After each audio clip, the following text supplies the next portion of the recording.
Thanks. Thank you. It's great to be here with you in Delhi.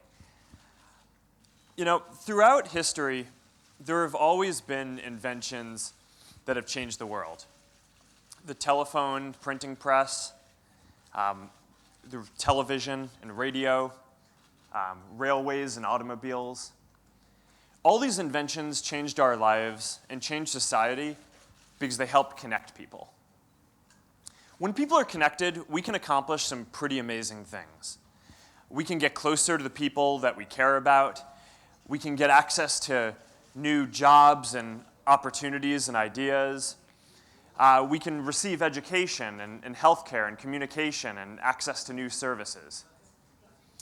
But technology isn't progress by itself. Instead, it enables progress and a lot of the things that we care deeply about. But technology, it has to serve the whole of society. Connectivity can't just be a privilege for some of the rich and powerful. It needs to be something that everyone shares and an opportunity for everyone.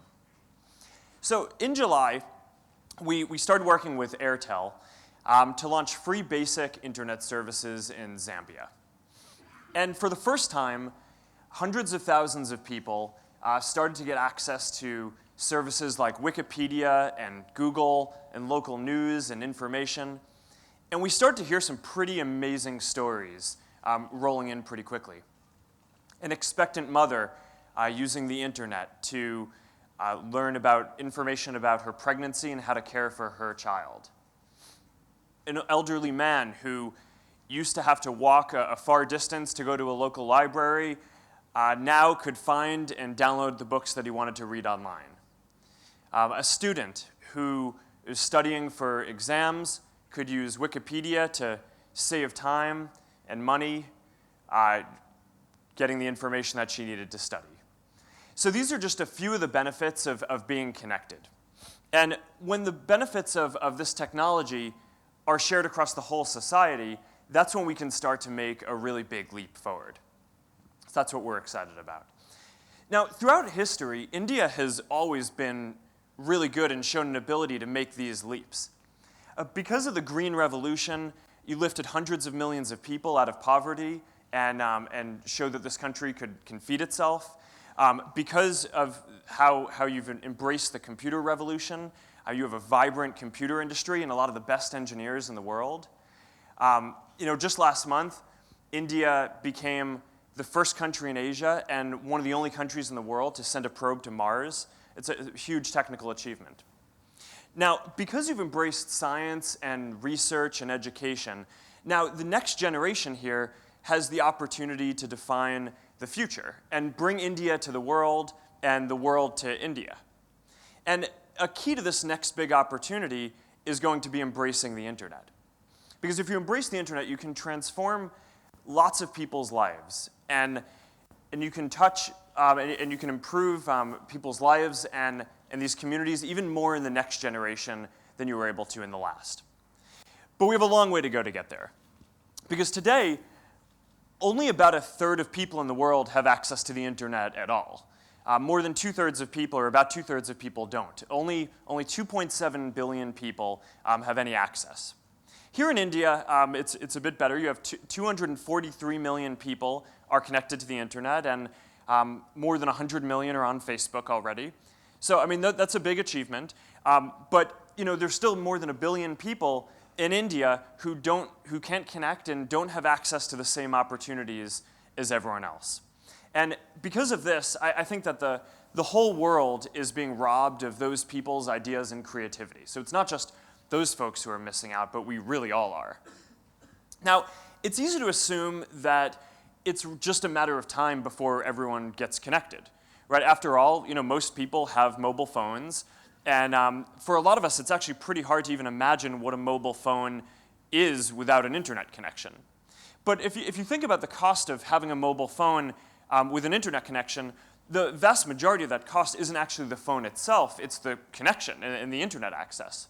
So it's actually pretty easy to imagine a world where, unless we can decrease the cost of getting access to the internet, where the majority of people will end up having phones but no reliable access to the internet. So we really need to change this and make it so that this is affordable and so that everyone can have access to the internet all the time. So for the last 10 years, Facebook has been on this mission to make the world more open and connected. And for us, that really means the whole world, not just the people in the countries that are already connected and are on the internet today. We believe that connectivity is a human right, and that connectivity and getting connectivity for the world is one of the fundamental challenges of our generation.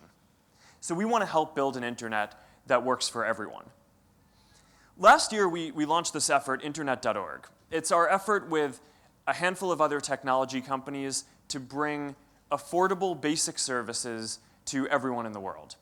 And we've already made some good progress. In the last year alone, we've already helped more than 3 million people get access to the internet. But this is really just a start when you think about the scale of the problem. And in order to really tackle this, we're going to have to solve and knock down all of the major barriers that people have to connectivity. So that's what today in this summit is all about, is discussing those and how we can make progress on knocking down those barriers. Over the last few years, we've done a lot of research to understand each of these barriers. And last week, we published with McKinsey a report that goes into a bunch of detail on a number of these barriers. So now we know that there are 4.5 billion people who are not connected at all, who are offline. 3.4 billion of these people are in just 20 countries in the world. 920 million of these people are not connected because they can't read. A little more than 1 billion aren't connected because they don't live near an existing mobile network. So they just can't get access to 2G or 3G signals. So what this research shows is that there are these 3 major barriers to connecting everyone. The first barrier is infrastructure. For 10 or 15% of the world's population, the primary barrier is a technical one. They just don't live within range of an existing 2G or 3G network. So most of these people live in very remote or rural locations, and a lot of those places also lack other basic infrastructure like roads or electricity. There are more than 600,000 villages in India that face these kind of challenges. And tomorrow I'm meeting with Prime Minister Modi, and I know he's incredibly committed to connecting all of these different villages, and I'm excited to see how Facebook can help in this initiative to do that. But building and maintaining this kind of traditional infrastructure in these villages it's really expensive and difficult. And when you look at connecting the whole world, it's actually not the main problem that most people have. Today, more than 85% of people already live within range of an existing network. So for these people, the primary challenge is economic, or the next challenge is economic. Around 2.5 billion people in the world live on less than $2 a day. So even though phones and data access are getting cheaper over time, it's still not affordable for most people. And so you could just say, all right, so what would happen if we just lowered data? Even if mobile operators lowered their prices, that might help some more people connect in the near term, but it wouldn't be sustainable because the infrastructure that operators have to build out, they spend tens of billions of dollars a year on. And if they just lowered prices without also increasing the efficiency of the infrastructure that's required, then that isn't a sustainable way to operate and spread the internet. So there are all these economic barriers as well. But the biggest set of barriers are actually social.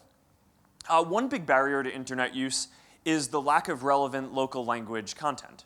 And this is going to be a big theme that I'm going to come back to in a bit and that we'll talk about, and that's a lot of what this summit is. In some communities, people can't connect because it's just not culturally acceptable. Our research has found that in developing countries, 25% fewer women than men are connected to the internet. And if we want to live up to our full potential, we really need an internet where every woman has the right to get connected and get online. So that's an important cultural and social barrier. But the biggest barrier is actually that a lot of people who have never experienced the internet just don't know why they would want it or why it's a useful thing for them. A recent survey that we did shows that 69% of people in India who are not connected if you ask them why they're not connected, what they say is that they don't know why the internet would be useful for them, which is kind of mind-boggling if you think about it, but if you think about it for a moment, it makes sense. Because most people can actually afford some basic connectivity. But if you grew up and you never had access to a computer, and you never had access to the internet, and you haven't used the internet, and then someone asked you, do you want to buy a data plan, then you'd probably also ask, why would I want that? So these are all kind of big social barriers. And over the last few years, we've been working towards knocking down each of these big barriers.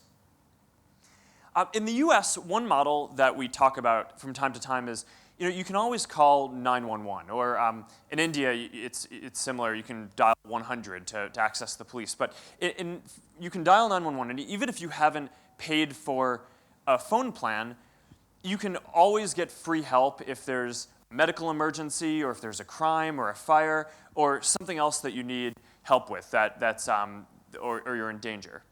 And I think that there needs to be a 911 for the internet, where even if you haven't bought a data plan or can't afford that, you can get free access to some basic services for health, education, jobs, communication, just some really important basic things. So one of the main things that we've done over the past year is we've started working with operators in a few countries. To start in Indonesia, in the Philippines, and Tanzania, and Paraguay, to start offering free basic services to folks. And the idea is that this starts to break down some of the biggest social barriers, because it makes it so that folks can start to experience the internet and use some things and understand why it would be valuable for them, and get exposure to other services that they might over time want to pay for, which in turn makes a more profitable model for operators and allows them to invest more in building out the infrastructure required to deliver the internet at a greater scale. So far, with deploying these tests in this model, we've already helped connect more than 3 million people. So we're really excited and proud of this. In July, Airtel became the first partner that we worked with to launch the Internet.org app with free basic services in Zambia, including providing free data access for tools like health and education and jobs portals. So the results there are really encouraging, and we're looking forward to doing more and bringing this Internet.org app to a lot more countries soon. Now, we've worked on trying to help solve some of these other barriers too. So over the last year at Facebook, we've changed the way that we build products in order to design them to be more data efficient for folks who have lower bandwidth or just higher data costs. And one of the things that I'm really proud of is that in the last year, we've improved our Android app to make it 50% faster and use 50% less data, which is a really big saving on your data bill, especially in high data cost areas. And to continue making our app use even less data and become even more performant in developing countries, we've built this whole system that internally we call air traffic control. And what it lets us do is simulate network conditions all over the world and all different operators and environments. We're also working with Ericsson, one of our Internet.org partners, to build an Internet.org lab where all developers and companies can come and test and refine how their apps will work in developing countries as well by simulating different network conditions. So there's a lot more here to do that we're excited about. We're also doing some work to address some of the physical challenges to connectivity that the 10 or 15% of folks who live outside of range where there's just no existing network infrastructure are. So deploying traditional network infrastructure to connect rural communities with low population density isn't really cost-effective or practical, which is why it hasn't been done yet. So we're working to develop new technologies that can be more efficient for doing this and to help connect these 15% of people. So earlier this year, we launched the Connectivity Lab, which is designing new technologies like satellites and solar-powered planes that can beam down internet from the sky and help connect folks in these areas that traditional technology hasn't been cost-effective to deploy. So we're looking forward to doing more here too. There's a huge amount that can be done. So now, I also want to talk today about really the last barrier to connectivity. Ensure that we can deliver more local language content. All right. There we go. Thank you. So this is a really important challenge, and it's one of the things that I really hope we make a lot of progress for over the next couple of days at this Internet.org summit. Today, more than 80% of the content on the internet is in just 10 languages. So for developing countries, especially in Asia and Africa, a lot of the people just aren't well represented online, especially in their local language. In India, there are 22 official languages and 11 scripts, and there are hundreds of other unofficial languages. But even though a lot of people speak these languages, there isn't a lot of content online in these languages. And most of the services that people use are really just available in English and a few other languages. But if we want to connect everyone in the world, then we really need to build services that reflect the languages and the way that people speak and communicate. So we need services and content that and good product experiences in everyone's languages. So this is something that Facebook, we at Facebook believe really deeply in. And since 2007, we've been working on our own language localization. So right now, one of the things that we're proud of is that more than 65% of people use Facebook in a language other than English, including 10 different Indian languages that we continue to work on to make sure that our products not only are translated well, but that the whole experience is optimized for working well in those languages. Now, we still have a long way to go to get the whole internet to the level that this is at. So today we're announcing a couple of new programs that we think will help out in getting there. We're launching this contest to drive development of new apps and services in local languages. We're creating an initial fund of $1 million to help developers build and scale apps that will help serve farmers and migrant workers and students and women. And we're going to run this competition, and we're going to provide funding to the top apps in each of these categories. And we're basically going to look at the different apps that get made and try to figure out which ones will have the biggest impact on people and communities in developing countries. We're also, in addition to that, going to extend a program that we already have called FB Start, which offers up to $40,000 in free tools to developers building these kind of apps to help them build, grow, and monetize the experiences that they're building. So connecting the world is not something that any one company can do by itself. Right? So we have to work together with developers and entrepreneurs and businesses and leaders and governments to deliver all these services and the content that people need. And I'm really excited to see how people use these tools and what comes out of these contests to help push this forward. So that's how we're approaching connecting the world with Internet.org. Connecting the world, we really believe, is one of the fundamental challenges of our generation. And progress is going to be difficult here, and it's not guaranteed. But I think if we work together, we can really make a big impact on knocking down some of these barriers to connectivity, both here in India and all over the world. India is this amazing country with unlimited potential. And if we can connect more people here, we can not only improve the lives of hundreds of millions of people in India, but we can help bring this rich culture and imagination and innovation to all of the rest of the world. So I hope you'll join us in doing this. Thank you.